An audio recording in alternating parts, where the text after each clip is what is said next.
তো হাজিরিন, দেখা গিয়েছে আজকে মসজিদে ইমাম সাহেবকে নিয়ে আমরা বিভিন্ন সমালোচনা করি যে ইমামকে আমরা নামাজে দাঁড়ানোর সময় বলতেছি ইক্তিদাইতু বিহাযাল ইমাম, হুজুর আপনি যেটা করবেন ওইটা করব, কিন্তু ইমামের পিছনে নামাজ পড়ার পরে যেই বাইরে চলে যাচ্ছি অমনি আমরা সমালোচনা করে ফেলছি।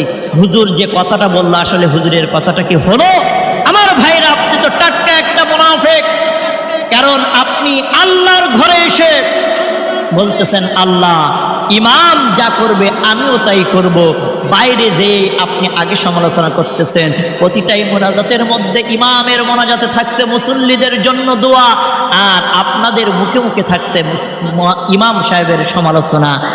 ইমামের মোনাজাতে আপনার আমার জন্য রয়েছে দোয়া, সাধারণ মুসল্লিদের জন্য রয়েছে দোয়া, আর আপনার আমার মুখে মুখে রয়েছে ইমামের সমালোচনা। এগুলো বাদ দিন, এগুলো বাদ দিন।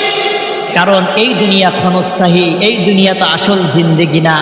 আসল জিন্দেগি হলো পরপার। আজকে বিশ্ব নবী নাই, আজকে আমাদের রসুল নাই। নবীজি বলে গিয়েছেন আমি নবী লা নাবিয়্যা বাদি, আনা খাতামুন নাবিয়্যিন লা নাবিয়্যা বাদি, আমি শেষ নবী, আমার পরে আর কোনো নবী আসবে না। তবে আল উলামা ওয়ারাসাতুল আম্বিয়া, ওলামায়ে কেরামরাই হলেন নায়েব রাসূল, তোমরা তাদের পদাঙ্ক অনুসরণ করবে।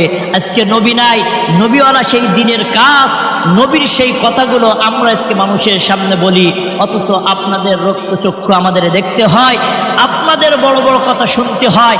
একদিনের জন্য মসজিদে ইমামতি করব, কিন্তু আপনাদের কারো গোলামি করতে পারবো না। কে কি বললো আর কে কি না বললো এটা দেখবো না।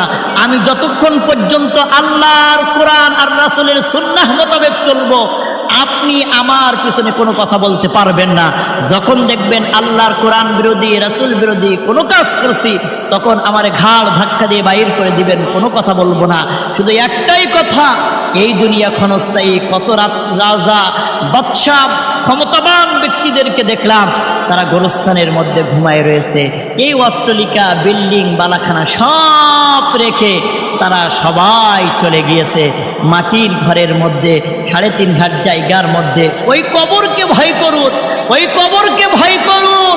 সেদিন কেউ আসবে না, সেদিন কেউ থাকবে না আপনার সাহায্যকারী, সেদিন কেউ থাকবে না আপনাকে সাহায্য করার মতো। আজকে অট্টালিকা বালাখানা এত কিছু রেখে যাচ্ছেন, সন্তান সন্ততি সম্পদ রেখে যাচ্ছেন। এই সন্তান সম্পত্তি একদিন কিয়ামতের ময়দানে আপনার আমার জাহান্নামে যাওয়ার কারণও হতে পারে। কারণ এই বাড়ি তো আমার আসল বাড়ি নয়। এই যে দালান কোঠা, এই যে সন্তান সম্পত্তি,